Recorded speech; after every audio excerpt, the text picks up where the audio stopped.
वाडूचा आवाज, कारण वाडूच असते तिथं, आणि वाडूचा आवाज येत होता, जोरात चालतोय. ते पटकन उठले, पुन्हा आजूबाजूला पाहिलं, कोणीच नाही. आता ते त्यांना थोडीशी घाबरलेच की कोणच येईल ना. आणि आपले आजूबाजूला जे मळ्यातले लोक जो तो आपापल्या मळ्यात झोपलेला असतो, कोण कशाला आपल्याला त्रास द्यायला येईन, कोणी मजा घ्यायला येईन, जाऊ द्या, असे बसले होते. तेवढ्या त्यांना नदीकडून एक काळी आकृती येताना दिसली, खूप मोठी होती पाड.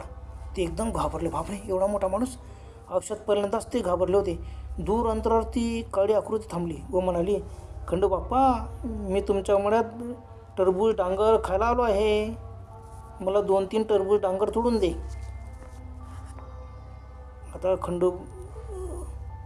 बाप्पाने तो आवाज ओळखला. हाच आवाज आपल्याला केव्हाचा हाक मारतो. ते म्हणाले, अरे तू केव्हाच्या आरोडे मारतोय, कोण आहेस तू कोण आहे, आणि रात्री कसे काय टरबूज डांगर तोडून देऊ तुला.